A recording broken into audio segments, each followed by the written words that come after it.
composers are using these instruments everywhere. So the biggest movies you guys seen, the music you guys listen to, this is where these instruments are being made, and they're all done by hand. What's really amazing is once we go in there, you'll notice that there's only about 20 people building these instruments. Again, this is the only place in the world that we do it. We also have a special treat. We started bringing back our Moog modular systems. This is the original synthesizer that Bob built back in the 60s. And they would have what's called patch cables to connect them. And I'm going to get to show you those in the back and how they're built.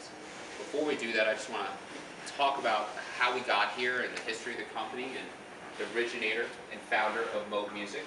This is Dr. Robert Arthur Moog. You may hear me pronouncing it Moog. That's the correct way to pronounce it. Some people will say Moog, but that's the way he pronounced it. That's the way we do it here. And Bob, he was born in New York City in 1934. The thing about Bob is, he even said this about himself, he wasn't the normal child. His mind works in a different way, where he had this quote saying other kids either chose to beat each other up or play soccer. He chose to build electronics. He had a very engineer type of mind, so he didn't like hanging out with other children. He was very much in his own world. So his parents actually fostered this interest, and his father built a little workshop in their basement in Queens.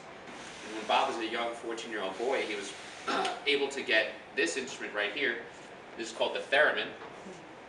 Did anybody get to try a Theremin before they came to the store? Is this your first time trying? No, I mean, I've played them. So. Okay, awesome, awesome.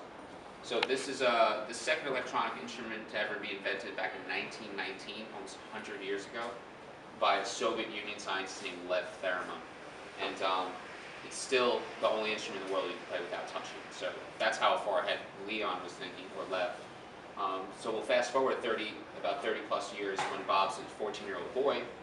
He's looking through a hobbyist magazine, and he was able to get a Theremin kit and assemble one himself. Well, he fell in love with this instrument, very so much that he just started redesigning it so many times that about... Do you mind standing up, my man? Oh, thank you. sorry. Yes, it's just a little rude if you're just sitting down. I'm sorry. Thank you. So Bob, 14 years old, falls in love with this instrument. He comes to start redesigning it so many times that about the age of 19, he had his own Theremin. And he felt that, well, why can't I sell it myself?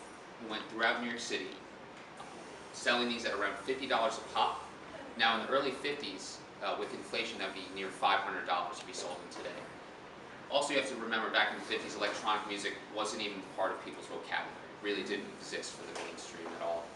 And he would go door to door throughout New York City. His father would chop down the wood for the casing, and his mother would type every manual individually. And he managed to sell 1,000 of these units basically by himself. So that must have been quite a sale, because not only is it a strange instrument, I believe it's the most difficult instrument in the world to play, because there's no reference point to it. Like a guitar, there's a fretboard, and somebody can actually physically show you how to hold a chord and what strings to hold. And with a piano, somebody can point to this note, and this is a key. On this unit, you're relying on your ear to tell you which note it is. And if you don't have perfect pitch, which I believe only 1% of the human population has, you're kind of out of luck. You would need another instrument or a tuner to know what note you're playing. And even so, you would need to gain the muscle memory down, because I couldn't teach you guys where those notes are, because it's dependent on your body mass and arm length. So you need to calibrate this instrument to your own body, to each user. So I don't really know any other instruments like that as well. So that's what makes it so difficult. But Bob loved this instrument. I can't reiterate this enough. He would come back time and time again throughout his career and his life to redesign it. He even was in a Theremin band at one point. But he made a small fortune, basically $500,000 by selling 1,000 of these throughout New York City. And I don't know what you guys were doing in your early 20s, but if I had $500,000, I don't think I would have made the decisions Bob did. He took that money and invested to his education. So he got his undergrad from Columbia, eventually got his PhD from Cornell University, which is in upstate New York, in physics and engineering. Took the rest of that money and invested into his first company, which would be R.A. Moog Inc. in 1953. So the year that he graduated with his PhD was the very same year that he invented what would be his first synthesizer. But it wasn't called a synthesizer, it was called a Moog modular system. And this is what I was telling you about with these cables. It's basically like an erector set or a Lego set where you can reconfigure it in a bunch of different ways. And it's very difficult to use. You wouldn't be expected to come in there and just be able to throw cables into some inputs and outputs and get a result. You technically had to know how to use it. Most people patching the sound would take anywhere from 20 minutes to a full hour just to get one sound. I'm not even talking writing, composing, just getting your sound set up. So very difficult to use, but it was like debuting a whole new sound to people in the 60s. It was nothing like anybody experienced before. It'd be the same thing if I gave you a pair of sunglasses and it was a new color you guys had. It would kind of blow your minds. So a lot of people were excited about it, but very few people had access to it. Those Moog modular units cost about the price of a small house at the time. Really no musicians owned them. There was 4 notable ones. There'd be Pete Emerson from Emerson, Lake and Palmer. He actually had a fireworks shootout of his, and he would wear a cape playing his unit. So he made the keyboardist a much more entertaining role in the band, and actually the sound of the synthesizer would compete with the lead guitarist, so now the solos could be done by the keyboardist rather than the guitarist, and really became more of a showmanship and entertaining value on the stage. Then we would have Mick Jagger bought a Moog modular. I told you how difficult it was, right? And Mick Jagger was a very talented musician. He couldn't get it to figure it out. We even sent our technician. Bob had a technician that would usually come to his studios in upstate New York and he'd train you. Well, Mick Jagger was able to pay him to come over to the UK. Still never figured it out. So he sold his unit to the Tangerine Dream, and they made $1 million unit out of other synthesizers to make a super synth. Then we would have the Monkees, which I find really interesting because I believe only one of them was an actual musician, Right. and none of them knew how to use the Moog modular. They would actually hire somebody to demonstrate during the intermission between their show. What I find this really interesting is that they, this made-up band, were the ones to show the Beatles what a synthesizer was. So you can hear the first time a Beatles song with the synth is on the song "Here Comes the Sun," and it's those string sounds at the end of the song. You may not even realize that it's an electronic instrument producing those, beautiful light tones. Then the biggest artist I would say to use a Moog modular would be Stevie Wonder. A lot of people don't realize that he was using that to create some of what I believe his best work that he ever put out. So the story goes, he got out of his Motown contract at a pretty young age. He was in his early 20s. Up to that point, people were basically writing the music for him and he was performing it. So he had no creative control. And once he got out, he wanted to find his own sound and style. So he walked into this studio in New York City, and this gentleman, Bob Moog, and another gentleman, Malcolm Cecil, were building what is the largest, to this day, the largest multi-timbral, which means multi-tone, polyphonic, which means you can play multiple notes at a time, synthesizer in the world. It's called the Tonto system. It is now in a museum up in Canada, so it can be maintained and people could have access to it. It is so large that it literally wraps around an entire studio room. The cases go so high, it's almost 12 feet high, so instead of using ladders to get to the top of them, they arch the cases down to be like this. So it's literally like you're encapsulating the entire synthesizer room just by this instrument. And it's comprised of Moog synthesizers, a company called ARP, and a company called EMS, which were early synthesizer makers right after Bob. And so Stevie had found this new sound, this new instrument, and he felt like this is the funky, futuristic, yet organic sound he was looking for. And those 3 gentlemen could be credited for all those classic hits from his album songs from Key of Life to big singles like Superstition, Living for the City. They even found out that Stevie could play the drums on the record, so one time the studio session drummer couldn't get it on beat. So they said, you can leave, Stevie will end up playing the drums, and they found out from then on Stevie would be playing most of the drum lines. Malcolm played bass on those records. I believe Bob Moog sang on those records. And those 3 should be credited for as much as Stevie, or those 2 as much as Stevie for comprising. They said anniversaries, birthdays, weddings, holidays didn't matter. Those 6 years, they were in the studio nonstop. And really brought this new sound to pop music.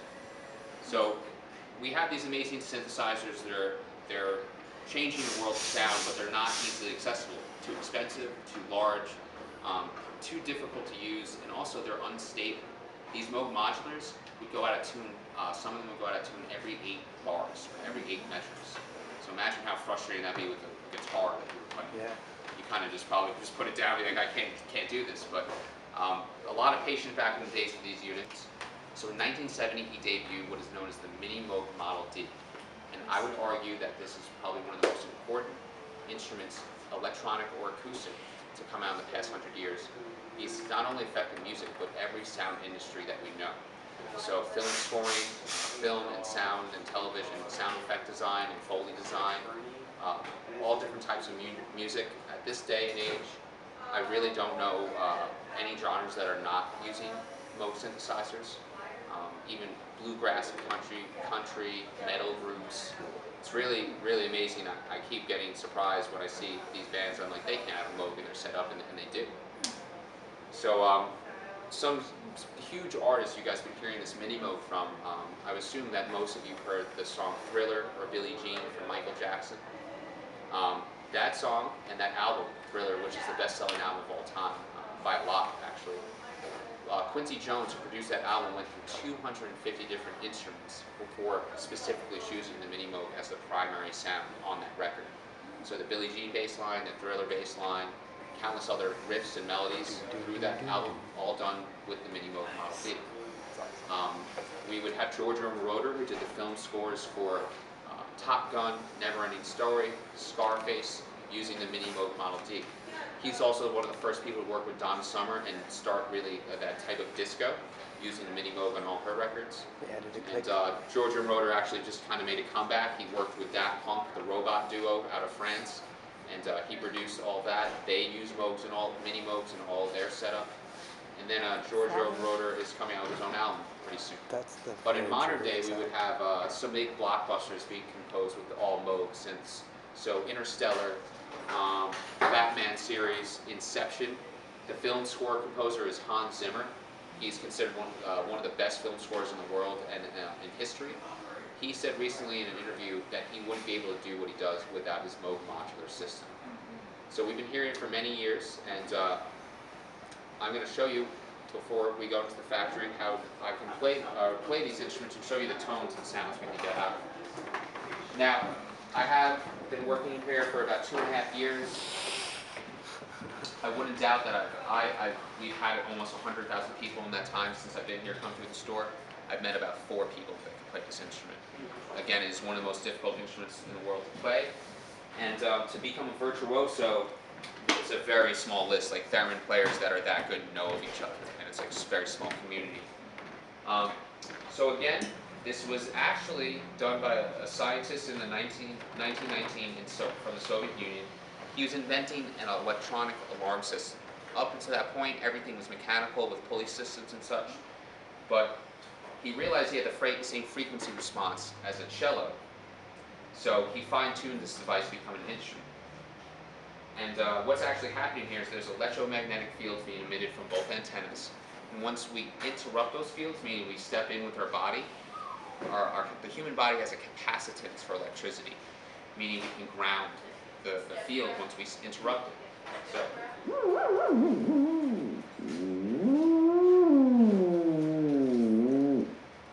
first off, I'm going to have to calibrate to my body like I was telling you. So I'm going to come back here by my right shoulder and find the lowest bass note. So that's right there. From my shoulder to the front of the right antenna, that's over it's about 5 octaves, 61 notes. And then on the left side, I control the volume, up and down. Up here is peak volume, down here no sound. And my suggestion is when you're playing this is to be precise with your movements. And just from pure observation, I've noticed that women tend to be more precise and fluid with playing the Theremin, just observing at the store. And throughout history, women have been the better Theremin players. So men tend to kind of do this thing where women just kind of understand that it's not going to be musical. You need to be precise with your movements. So I suggest using your fingers rather than moving your entire arm and hand.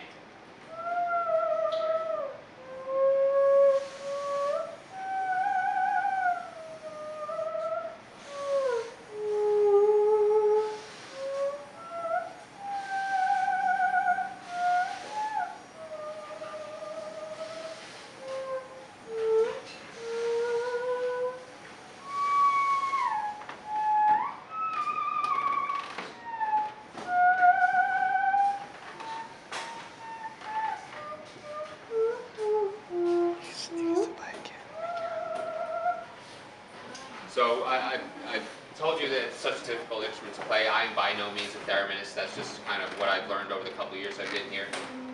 You may notice I was moving my hand back and forth with the right. That's great what's called a vibrato effect. That's very common with opera singers. It's very pleasing to the human ear, and also it helps mask poor play. So that's one reason I do that. And the reason I move my hand slowly in and out with the volume is to create this slower attack, meaning it takes a little longer for the sound to hit its peak volume, which is very common in string symphonies. It just doesn't hit peak volume, it gradually builds up, so it builds that tension with the sound. So that was the Theremin. This is Bob's first love, and he actually took the components of this unit to help start building what would be his first synthesizer. We'll come over here to what is known as the minimoog. So after 1970, Bob saw a lot of success with his Minimoog Model D. It was basically, synthesizer was synonymous with Moog. But Bob would say this about himself: he wasn't the greatest businessman, so he failed in that regard, and he went bankrupt in 1972. So he sold the company to a company called Wonderland. It's one of the largest music distribution companies at the time. And it remained as Moog Music, and they kept Bob as chief engineer. But in 1977, he said he felt he was disenfranchised with the company, didn't like the direction they were going in, and did not like the products they were about to release. So he said, you know what? You take the Moog Music name, you take the naming rights, I'm leaving, and I'm going to move to this new city called Asheville. And in 1978 is when Bob brought his family of 4 here. During his time here in Asheville, he was a teacher at UNCA. He did some work for a keyboard company called Kurzweil. And then in 1992, he started a new company called Big Briar. This company, he would bring back the Theremin. He designed what's called these mooger fooger pedals, which is a way to change your sound, which is now part of the Moog Music line. Finally, in 2002, Bob was able to regain the naming rights and ownership of Moog Music and restart it here in Asheville. So once he was able to do that, he said, why don't I bring back the most iconic synth that I've ever made, which would be the minimoog. But he didn't want to just bring it back, he wanted to bring it back with the modern technology that we have now. So this is called the Moog Voyager. This one's specifically called the Voyager XL. XL because it's our largest synth with 61 keys and this modular patch bay. And then also, it stands, XL stands for the Roman numeral 40, and this was the 40th anniversary when we came out with this, of the Minimoog. It's called the Minimoog because even though this is a pretty large synthesizer unit, comparable to the big Moog modulars, which I'm going to show you in the factory, you'll realize that it is much smaller and much easier to transfer. So one of the main things that Bob did with his Minimoog from those Moog modulars is he made the unit smaller to fit on a keyboard stand and be transported around for live.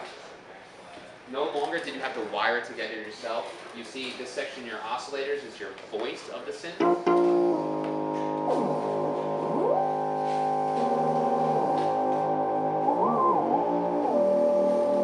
You may notice while I'm playing the unit, I'm not playing like a piano because it's not a piano.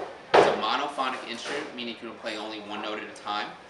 And because this is an analog circuitry that creates the sound, it's very difficult to have a polyphonic synth that's all analog and to make it affordable for the user. So Bob made it monophonic because he wanted to equate it to the human voice as close as possible. Nobody would dismiss a human voice as being boring just because it could play one note at a time. It could have a wide range of sounds. And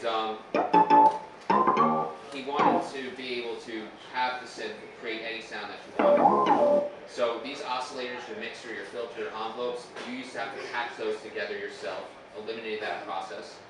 These wheels right here, which you see on basically every keyboard controller and synthesizer out there, was a Bob Moog innovation, never existed until that point. And a lot of the things that did appear on a Moog synth kind of happened by accident, a happy accident we like to say.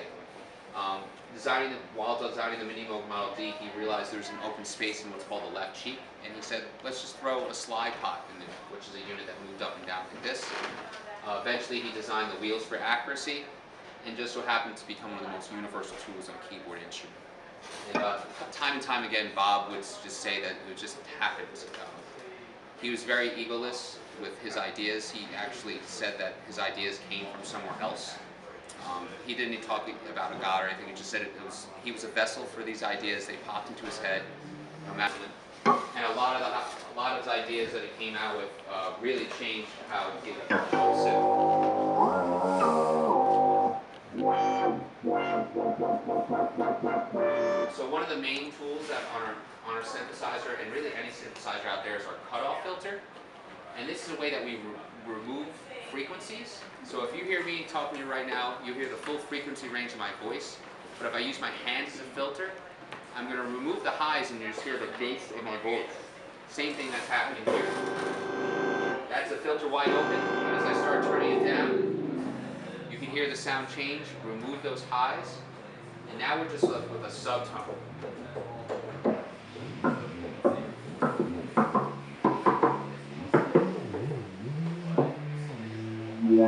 But I can move the filter to get the sound light.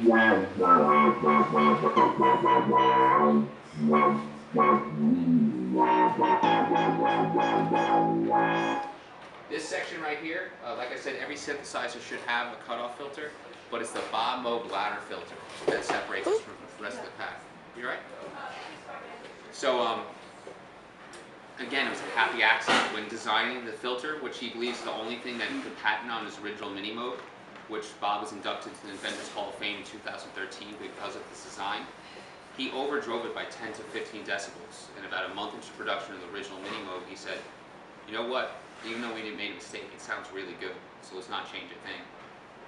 So other companies like EMS, I believe, tried to steal that design early on in the early 70s, so he was in lawsuits to protect his design. But I highly suggest you grab this knob on our synths. We make it bigger for a reason, if you notice, and it's very pleasing.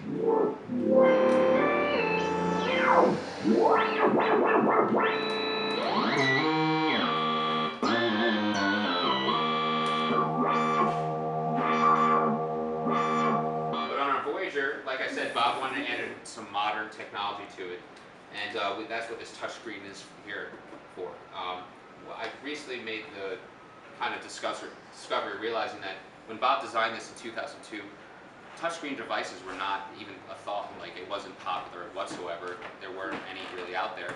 So again, he was ahead of the times with designing something like this, where all of our phones and tablets and devices function off the touchscreen ability. This is like drawing with sounds. I have it cut off on here, so I can be more expressive than I can by just turning a knob and tapping. I can jump really quick.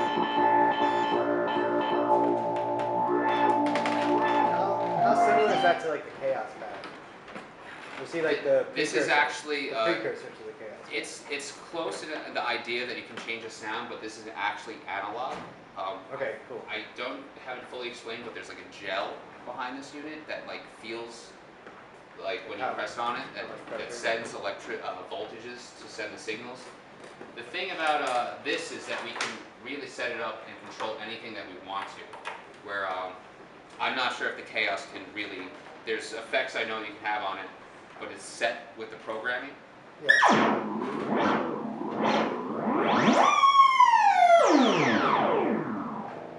And you can actually set up, you have X, left and right, Y, up and down, and then surface area is A.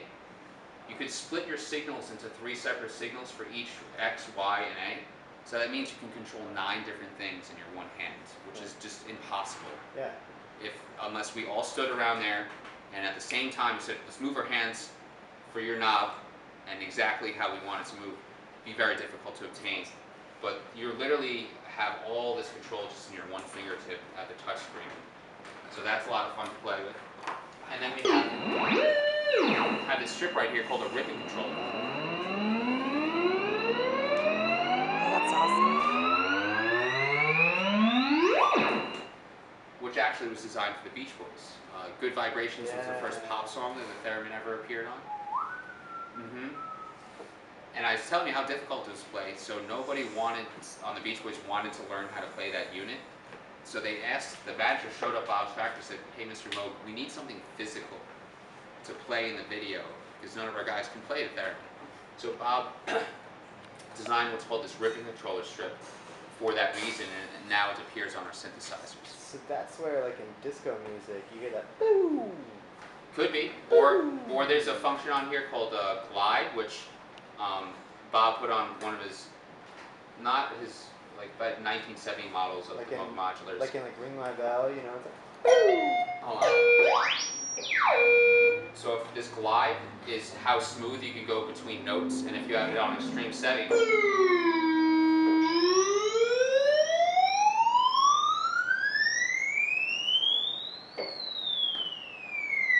Can you change like the speed of that, make it faster? Yeah. So it's like.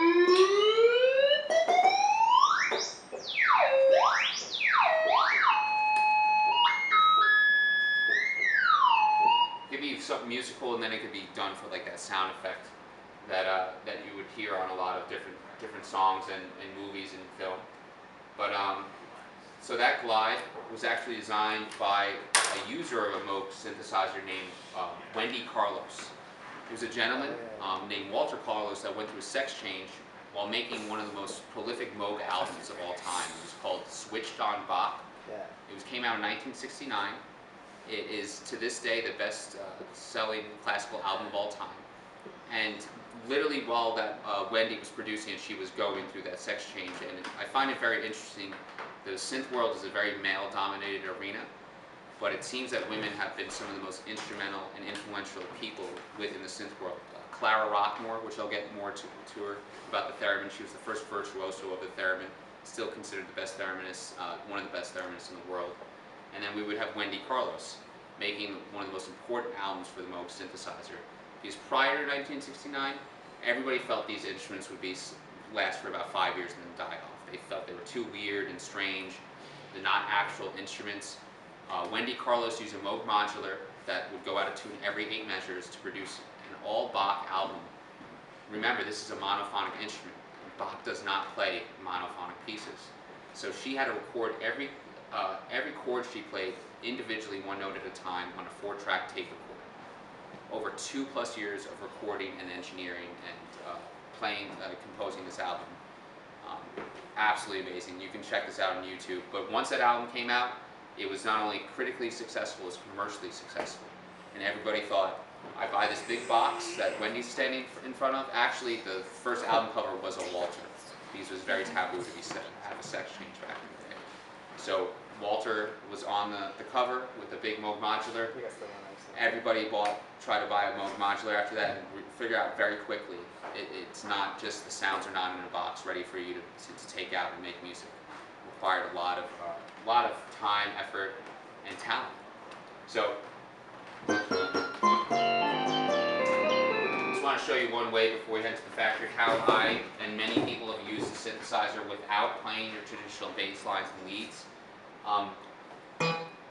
One way we can do that, back in the day, people would just hold the note down and then they could turn all the knobs and stuff.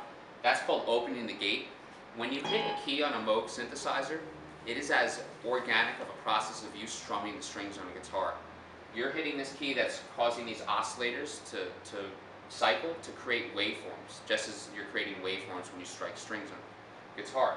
So this is the difference between analog and digital is just that, where a digital, like the sounds on our phone, is taking replications, already pre-recorded sounds, and it's off a chip or using an algorithm that's replaying it for you, so it's not as authentic. This is creating sound using circuitry and voltage. So I'm going to open the gate by turning on this switch right here. Now my hands are free to just play around.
basically the brains of the synthesizer. That's really nice to see on the line.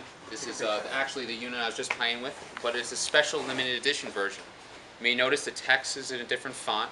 This is the way the original Moog modulars had their text on it, and this casing is called Tolex wrapping. It was common on vintage guitar amplifiers and cases. So we wanted to give you that vintage feel and look. So we're going to probably make like a line of 100 of these. We do various one-offs where we do short runs of them. So right here is the analog brains. This is the 404P board. The P stands for prototype. Unfortunately, Bob left us in 2005 from an inoperable brain tumor. He was unable to finish the full design of the Moog Voyager board. But since it was his original baby, the Minimoog Model D, and one of his most important synths, we didn't want to change the design. We didn't want one of our engineers to redo it. So we've done modifications to it, but it's essentially still Bob's design and his last full board that he was working on. Then the way we build our instruments is called through demand flow technology. We train everybody in every different product, because with only 20 people here working, somebody's sick or on vacation, or let's say we need to get a certain product out for a distributor, we'll have them all go to that unit and work on that. We also separate each product in sub-labor. So we have here at the Minimoog a 4-part station, 4 different desks. Each person will complete a specific part of the Minimoog and then check the stations before them. So there'll be 6 internal checks along the line by the time one is complete. Anywhere from an hour and a half up to 3 hours for the build time. Something like the XL, since it features that ribbon controller I was showing you and this whole patch bay over there, and also with this Tolex wrapping, it's going to take a little longer. We did a Goldie version where the chassis was dipped into 24 karat liquid gold. The knobs on the front were crystal. On the side there was Japanese pearl inside of it. And on the back there was a custom Moog insignia. It would be right here with a custom Moog light, purple LED light coming out the back. Is that the one Daft Punk got?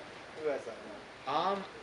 Originally they were all bought by distributors and like dealers. The president of the company actually sold them in like 2 weeks to people around the world. Wow. I've heard that Deadmau5 owns one of them, and Daft Punk may own one of them. If you open up the liner notes on the vinyl release of the last album, there's a gold-plated Voyager. That's probably it then. Yeah, there's only 31 of them. They probably have one of those guys. So we also do special one-offs. Depends on what you're looking for. It's usually a cosmetic one-off. So Kanye West asked for a murdered out XL, meaning everything black. And when we sent it to him, he said, no, I want everything black. And we were like, we did that. Well, he meant the white keys black as well. So we got that done. He also didn't like how the black keys were shiny, so we sandblasted each key. But don't worry, we charge him for this. We understand how we're not just going to listen to whatever he asks. We're going to like, well, if you want that, we're going to extra labor and cost for that. So we gave him his Murder XL. But it must be interesting for the team here to get these special one-offs to work with some different components and parts, such for the Tolex, and we did one with aluminum body. Looked like a space station, because usually we have wood on the sides. So again, anywhere from an hour and a half to 3 hours, depending on this unit. So, that's the first part of completing a Moog synthesizer. So you guys just follow me out there. Show you what will be happening.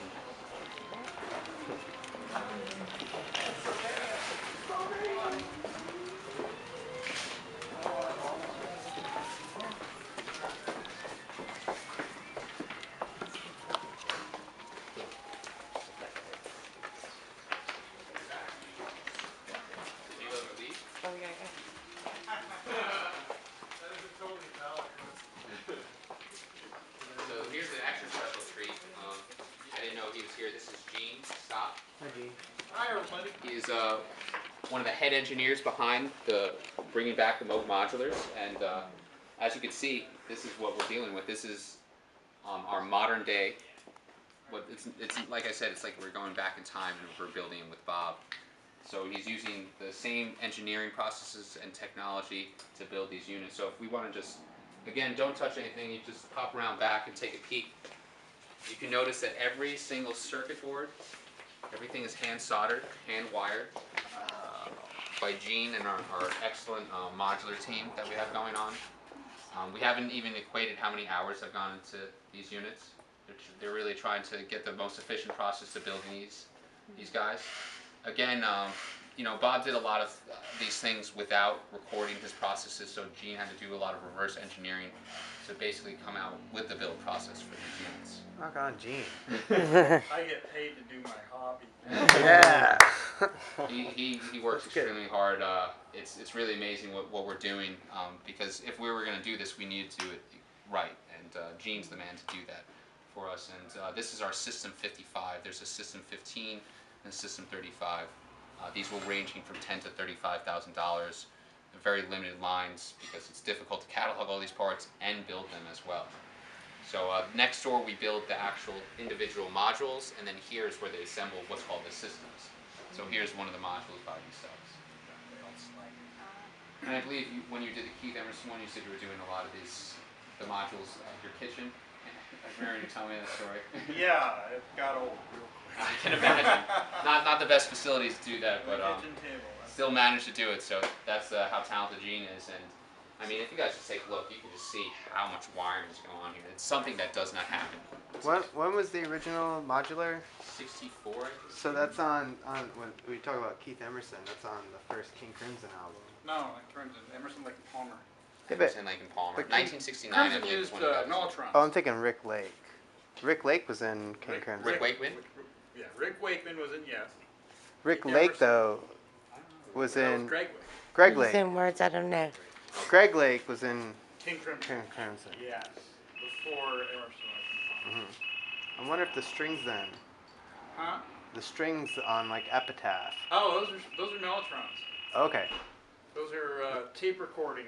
Yeah, those are hard to find. I got Yes. 5 of them. You have 5 of them? Gene's hoarding them all. That's why they're hard to find. That's quite my hobby. So I believe 1969 might have been the year that Keith got his unit. Yes. And what I believe is Bob, the first concert he had was at MoMA, and he actually designed the first Moog modular with presets because they wanted one for the live performance. Four units. They both were. Yeah. And then when the concert was over, Keith bought one of them. Yes. So and then he got basically one Bob bill for this concert. And what's really interesting about this concert is they were running all the synths and sounds from one outlet, so it was all powered by one outlet. And this woman who was watching the concert was trying to get a better look, and she's stepping on the outlet, and she pushed the whole plug out, and that basically Bob said, "Well, concert's done with." The sound stopped, so he was like, "I guess we're done for tonight." Well, it was going on for a good long time. Yeah, a good amount of time. And then it ended abruptly like that, and everybody cheered. You know, I was like, "Whoa, great ending!" Yeah. How did they stop it all? At the same time. At the same exact Really time. coordinated. How many years is it going to take you to finish this? Oh, It's years and years of work, right? this one's finished. This one's almost finished. Well, I have to. Hours. I have to tie rackets back. I mean, these guys been working nonstop. I know when Gene first took over the project, you were working. I built almost one of every day these in a month. with one other guy No, by yourself. this was back at the end of last week. And then 2 of them in a month after that because I got good at it. And then, You're and then- nuts. And then we did 2 of them in March with me and Tim, and then Rosser had moved out to help. And then 3 of these this month. Or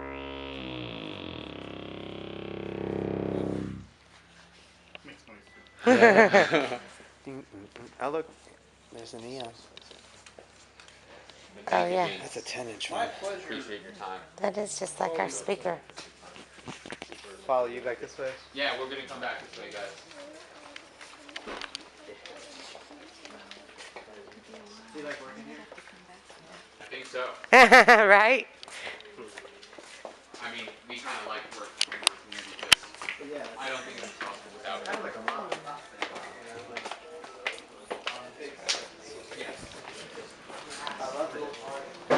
Yeah, we have about around 65 employees total for the entire company.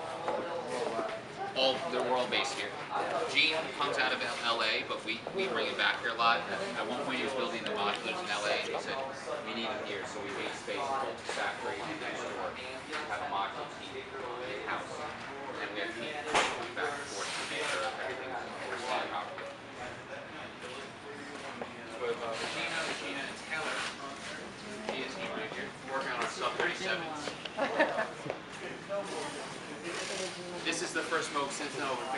play more than one note at a time. It's paraphonic, meaning you play two notes. As you can see, there's lots of knobs and switches on this. The reason for that is back in the day, the original Minimoog Model D, whatever was on your faceplate or your front panel was the sound you had. And there was no menu screen that you do diving to find all these options. Now, I know, like, my generation is used to the menu diving, but to be honest with you, if I'm making music and I have to stop something to go and find these little texts, it really kills the creative flow. Sure. So we try to provide what's called a one knob per function or a new sub 37, where all the sound that you want to change is right at your fingertips. So a lot of fun to play with. Highly suggest to check it out in the store. It's our sub 37 in the United States for Moog. So this is like if something goes wrong, send it back and Yes, sir. they come to you. Or if you want it like upgraded. So it's not always something wrong. Yeah, all the tech support questions, emails, and repairs warranty, and that warranty comes through here. Are you the guy that catches the emails? Yeah, I'm the manager of the department. Cool. These are my two assistants, Nick and Nate. So we handle upgrades, mods, repairs, tech support, whatever you need. I think I ate at a pizza place called Nick and Nate last night. Yeah. You guys doing something on the side? What's going on? It's me and my brother's place. So we are currently repairing any Moog synth or product to 1992 and up and beyond. One reason for that is Bob was not part of the company from 1978 to 2002, but he started making some more Moog products under the Briar name, the Mooger fooger pedals and the Theremins. So we include that with our modern day Moog products. If you were to call one of these gentlemen, if your Moog was broken, guess what? You're going to get a human on the line. We're not going to do automated responses here. A lot of the times where there may be an issue, we usually, it's just like a knob turn or a button combination press that you may not realize that that's why your synth's not working. Yeah, usually it's the person that's playing it, right? What's that? I said usually it's user error, like the person Yeah. that's playing it. They just don't know how to operate it. Sometimes Yeah. like this thing right here called the attack, which is how long it takes for the sound to develop to its peak volume. If you have it all the way to the right, it's going to take 10 seconds. So if you initially start playing fast lines, you won't hear anything. And I've heard of people coming to the store told me they got their first Moog from somebody who said, like in the 80s or 90s, hey, at a garage sale, this is broken. You can take it for like 50 bucks. And it was just the attack knob was turned too far to the right. So just certain things that you may not realize that just quickly turn it. But if it is broken, these gentlemen will do their best to get it fixed. We have about a 2-week turnaround period. If you're local, we really try to help you out. Say they had a gig tonight and they couldn't get it fixed, they needed a certain part or component, we're going to try to find a loaner model within the company to get it to you for the gig. So we're constantly trying to get back to the community. I believe last 2 years ago, our marketing department gave $30,000 worth of gear to the schools and elementary schools around the area. At the store, we're going out and doing career fairs and stuff like that. So it's really great to have not only these guys who are completely knowledgeable, but they truly understand what you're going through if your Moog is out and if you need to get to a gig. So they do their best work and work really hard to make sure that you get something in your hands that's working and functioning. And honestly, some of the best customer service I've seen from any service department. It's all because of these guys. Theremin from the Soviet Union. I was telling you he was designing actually an alarm system and realized that he could fine-tune his device to become an instrument. And he just did just that. He felt that he wanted to commercialize the Theremin and move to the United States to do that. But when he asked his government if he could, they said, well, we want you to act as a spy as well. So when he came to the United States, he had double duty, instrument manufacturer and espionage. And while he was here, he realized after marketing his Theremin that it wasn't going to be too successful. The reason for that is the Great Depression was just starting to come into the United States, so not a lot of people had money to secure instruments. But he found this woman, Clara Rockmore, who was a violinist. She all of a sudden had this bone disease where she couldn't physically hold or strike any instruments, and along comes Leon with an instrument you don't need to touch to play. So she became the first virtuoso, and you can find many videos of her on YouTube. Beautiful, beautiful. What's her name? Clara Rockmore. And it sounds like an opera singer when she plays it. It's quite amazing. Or you can make it sound like a cello. I've seen one modern day thereminist play it like an upright bass, so like actually plucking it, and it sounds really amazing that way.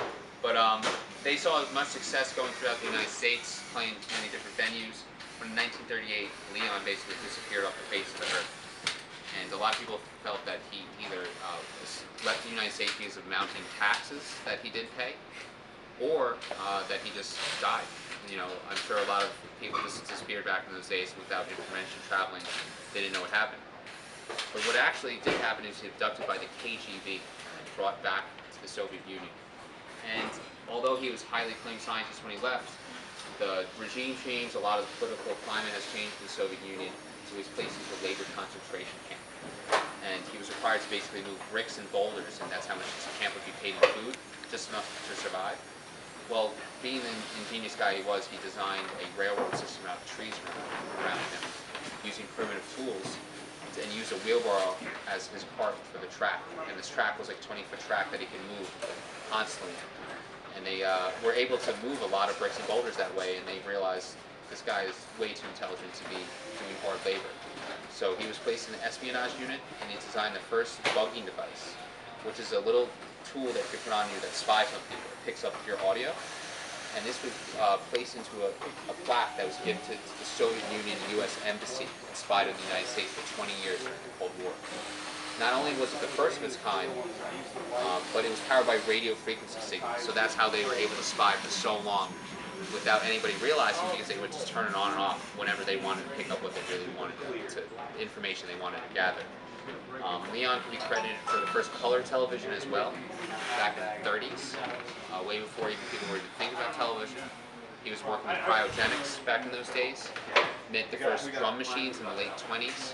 He also was experimenting with Viagra formula back in the 40s. So way ahead of his time, very big in innovating.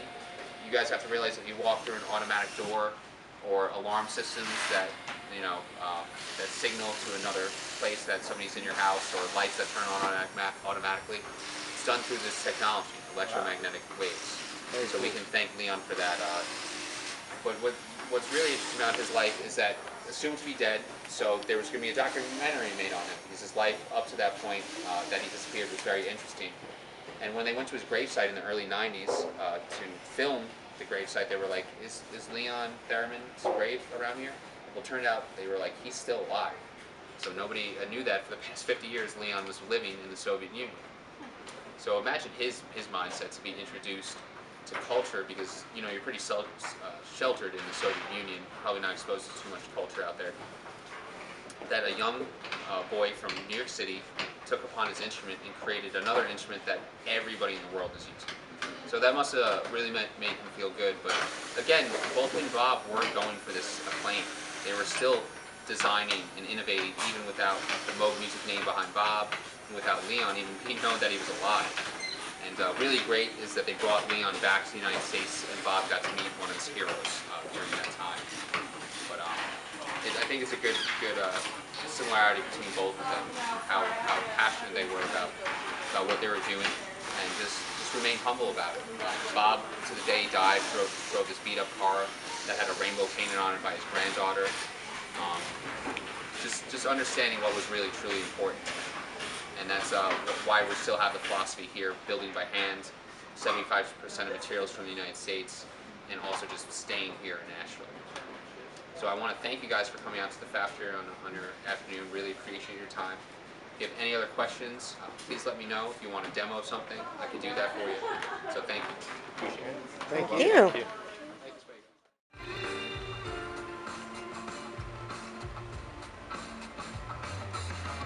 Hi, buddy. Oh my goodness.